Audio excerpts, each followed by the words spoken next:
Hey, it's Benji Cole, son of Al Cole from CBS Radio and host of People of Distinction, the talk that gives an in-depth view of some of the most dynamic, intelligent, and successful people on the planet. Run to our website, peopleofdistinction.org for more info, or you can always email me directly at benji@alcoleenterprises.com. And on the line with us today, we have Richard A. Sims. We're going to be discussing his amazing book, Draper's Forge. Now, it's available for purchase through Amazon as well as barnesandnoble.com. And before we go any further, I do want to take this opportunity and point out that Richard was brought to our network by one of the best advertising firms in the business. And of course, I'm talking about Quipper Prints. So listen to me.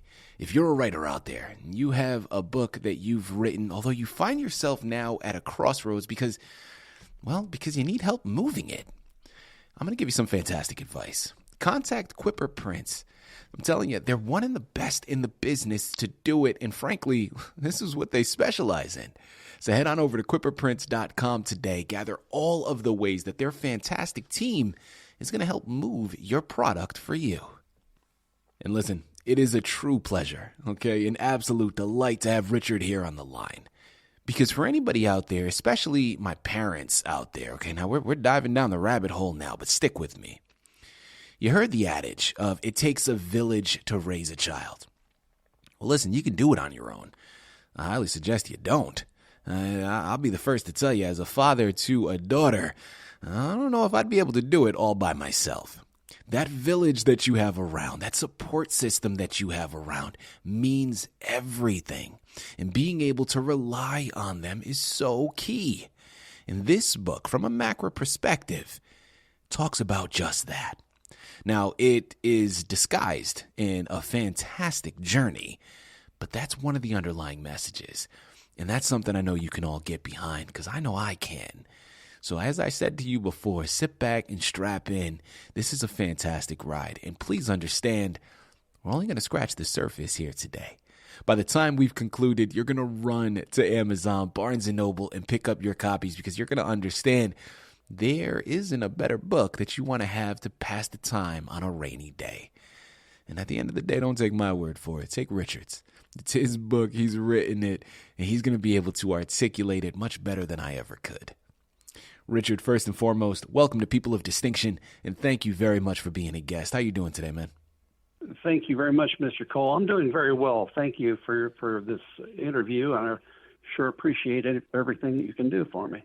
Absolutely. Well, listen, Richard, we're looking forward to this. I think your book has a lot to offer. As I mentioned during my opening, from that macro perspective, that underlying foundation there, I think is a great message for readers across the board. But also just from an entertainment standpoint, man, just to have a book to pass the time, your book has a lot to offer. So it is truly an honor to have you here with us. And, listen, I got to thank you for writing the book, because we wouldn't have been able to invite you unless you had. So thank you very much for doing that. And thank you for being here to discuss it. Thank you for that. Of course, man.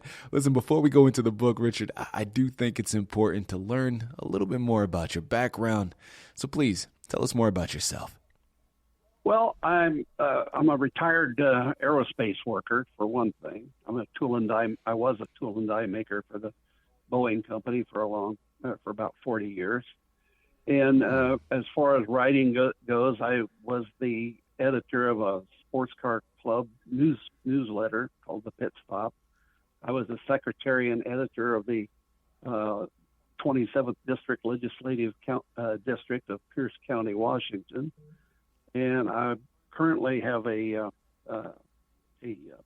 newsletter called The American. It's a monthly that comes out at the end of every month, and it has a rather limited circulation, but it's aimed primarily at the people of Tacoma, Washington, my former hometown. And it's a beautiful place, and it's one place I'd like to be able to return to, but that doesn't appear to be in the future for now. Mm-hmm. I've always enjoyed writing for entertainment, business, and personal enrichment.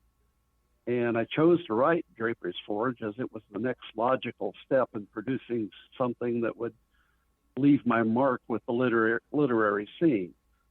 my goal for this book is to market it as fully as possible as the market will bear. And my wife and I were drawn to this Rhineyville area due to our connection to Kentucky and our connection to relatives who moved to this area in the early 1800s.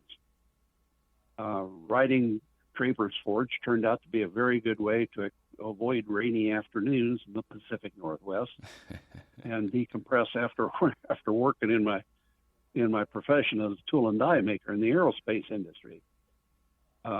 Draper's Forge, as we've discussed, is a work of historical fiction, and I have to explain a little bit about that.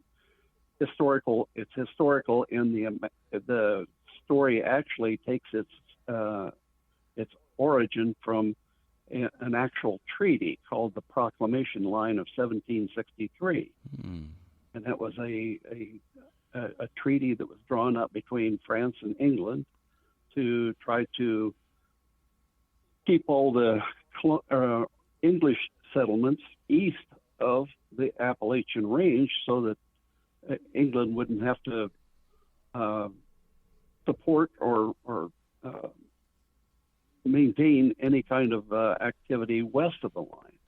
They just came out of a 7 years war. It was known here in the States as the French and Indian War. Yeah. But it was very expensive for England, and that's what probably brought on most of the revolution. The taxation that was instrumental in causing our separation from the English was largely due to the outcome of this war, and the French and Indian War, that is. And so, yeah, it started off as kind of like an interesting little sidelight, and then it kind of gradually grew into a few chapters, and then it grew into several more chapters, and I kind of liked the story the way it was developing, so I plugged in some characters around it, and I ended up with a book, 342 pages and 2 photographs. And I've been to a number of other avenues. I tried to publish it myself, and that was a disaster. But trying to market it through other bookstores and so forth, they just wanted way too much royalty off of my book. Right. And so I elected to go with someone who was more in tune with working with new authors. Well, there you have it, Richard. Thank you very much for articulating all of that. And listen, one of my follow-up questions was going to be connecting the dots between your aerospace background to now writing a historical fiction narrative. But you went in, you pieced those things together for me. So thank you. But I still want to, talk about inspiration briefly, because this very easily could have been a journey that you embarked upon, as you stated, just something that started off really to help pass the time on rainy afternoons, right? But you took it a step further and you wanted to publish the book, so now the public is able to partake in that journey as well. What inspired you to do that, Richard? I don't know, really. I just really wanted to...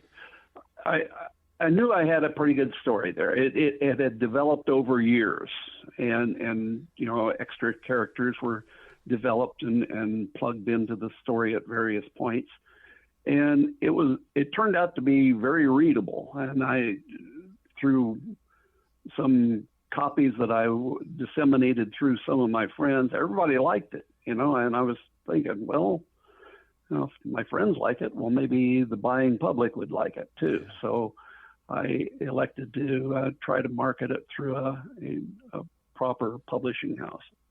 Going now with your writing process and your writing background. Now, any artist listening in will be able to understand this next question, and I'm sure you encountered it on your journey as well. Richard, how do you handle the vulnerability that comes with sharing your work with the world, particularly when it touches upon something personal, right? And of course, this is a fictional narrative, right? Historical fiction. But as you mentioned, this was something that you and your wife really came to love. I mean, in the town that you are connected with there in Kentucky, this was something that I think it's safe to assume and safe to say had a special connection.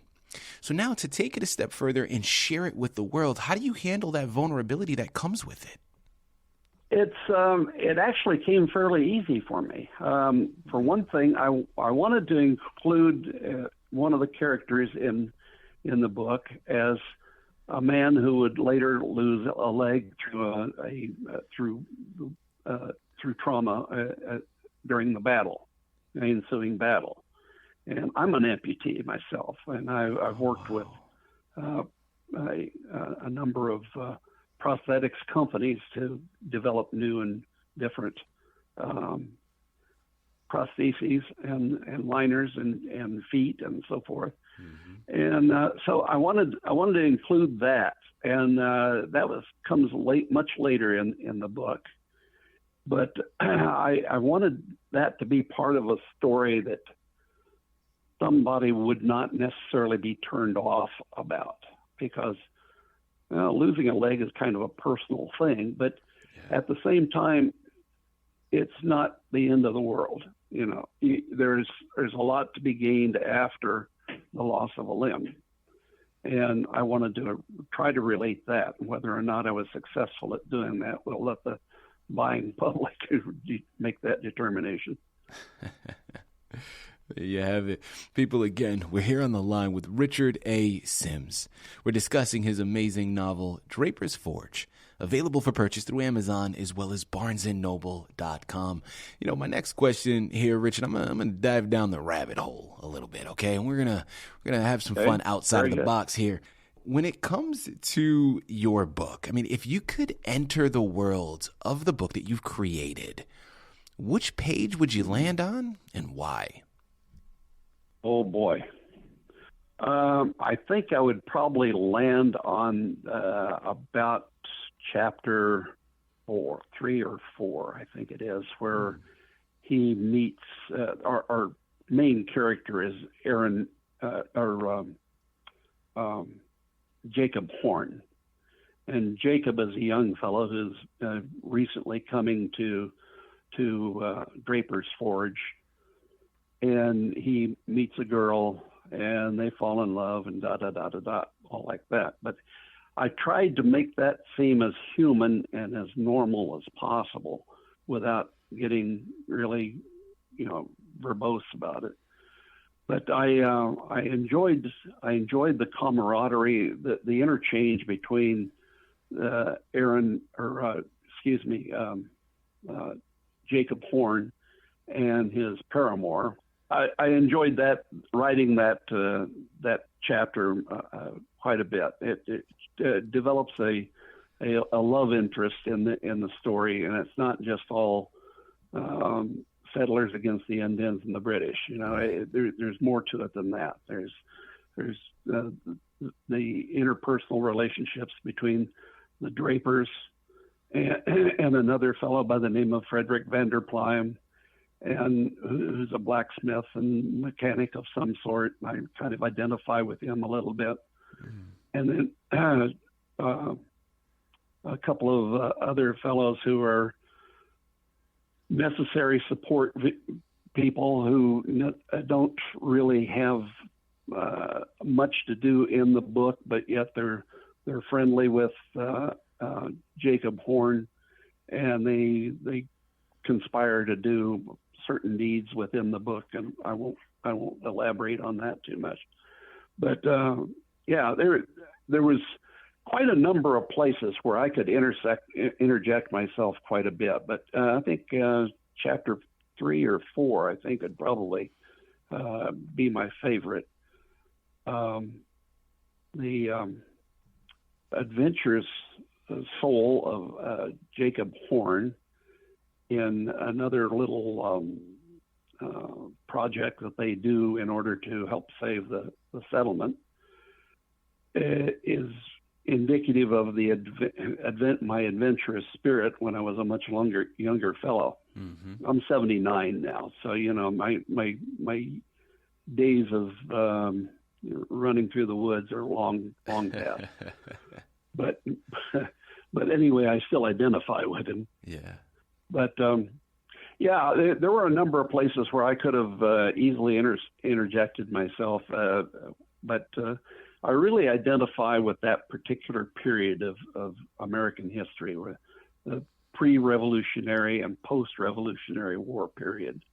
I have a small gun collection that are mostly muzzle loaders, and I shoot black powder whenever I shoot, but that's kind of gone to the past too as well. But that's who I am and what I do. I enjoy writing most of all, and this latest book is going to be a murder mystery, and it'll be my first try at making a book of a murder mystery, because I'm in the present day times, and I have to get comfortable with present day politics and present day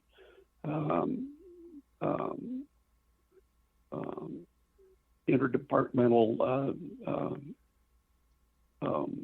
activities and that sort of thing, like city councils and police departments and fire departments and so on and so forth. Mm-hmm. I have to do a little bit more research on those to understand how they really function or not among them.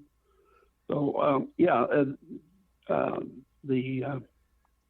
the new book is going to be the coffee shop killer, and I won't go into much detail there because that title is liable to change before I get it published. But at any rate, right now it's looking like it's going to be the coffee shop killer, and it's got me interested. I've got 2 possibly, and maybe a 3rd chapter put together, but it's the way I write. I start out with simple sentences and try to break those down into chapters, and then expand on the simple sentences into chapters, and then elaborate on those even more, and then I end up with a climax to the book with another simple statement, but then I develop it to the point where it makes sense and it's readable and it's understandable, and it's most of all correct in its English and grammar. Yeah. Thank you very much for sharing that. And last question, as we start to close out here, your book, as I mentioned during the opening, and you mentioned a couple of times throughout, of course, historical fiction. So we know it balances both of reality as well as embellishment. How do you believe the power of storytelling can shape our understanding of reality or influence society?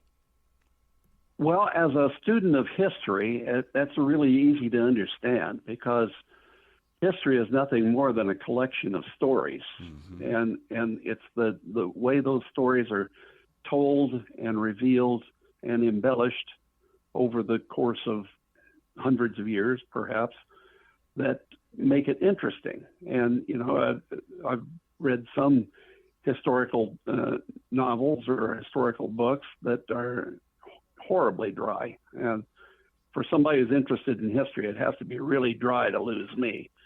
But I enjoy I try to identify with the period in which the story or the story was written, or the segment of history was written. And it's really important to me to realize that some of these people were some of the most brilliant people in the world, gathered in one small place in the United States, and yet over the course of about 8 years of the revolution, they managed to pull it all together and make a decent country out of this, more or less. But anyway, I try to identify with their stories, and I appreciate their stories and where they came from. And where they were going and how much they made or lost during the Revolution and that sort of thing.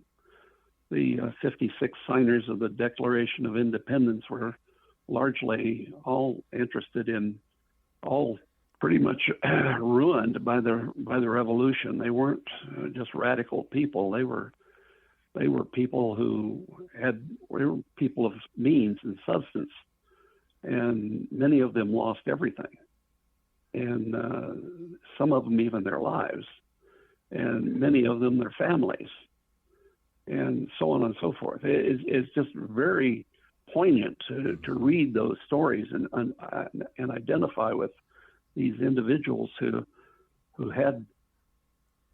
didn't have to do this. You know, they could have sat on the sideline and continued making money hand over fist. Like John Hancock, for instance, he was ruined by the settlement of the Revolution. Sam Adams was the same. You know, Benjamin Franklin, he lost his son. His son ended up in England.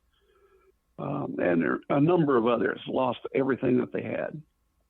So the fact that these people came together and bonded from many different walks of life and put this country together is kind of like the macrocosm of my book.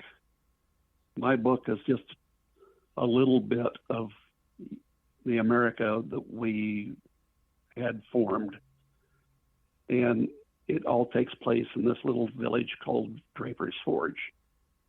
And there's probably about 25 or 30 main characters about 6 or 8 of them are main characters in the book, but they all function pretty much the same way. They're all dependent on each other. They all have they're in it to win it, and they have only themselves to either succeed or fail, and there's no outside influence. Mm-hmm. So anyway, that's who I am and how I look at history and why I find it so fascinating. People, I'm telling you, there is so much happening here. I love it. And you know what I love even more is we've discussed so much information today. We've touched up on a wide range of topics, not only with Draper's Forge, but also, as he mentioned, he has another book that he is in the process of creating. Now, still in creation, so you can't get it just yet, but it is going to be released soon. You'll want to check back into his Amazon, Barnes & Noble pages frequently to get that murder mystery the moment it becomes available. But here's what I love. When it comes to his book, Draper's Forge, we've barely scratched the surface. There is so much left to be discovered. There is a whole world for you to embark upon. And the only way for you to do so is by heading on over to Amazon, Barnes & Noble today and purchasing your copies. This is a wonderful book you're going to want to add to your shelf, but I'm going to take it a step further. It's an even better book for you to add to someone else's. Head on over there today, purchase your copies, and get lost in it. You can thank me later. Richard, this has been a true pleasure, man, an absolute delight. Thank you once again for being a guest on People of Distinction. Thank you very much, Mr. Cole. It's been a pleasure.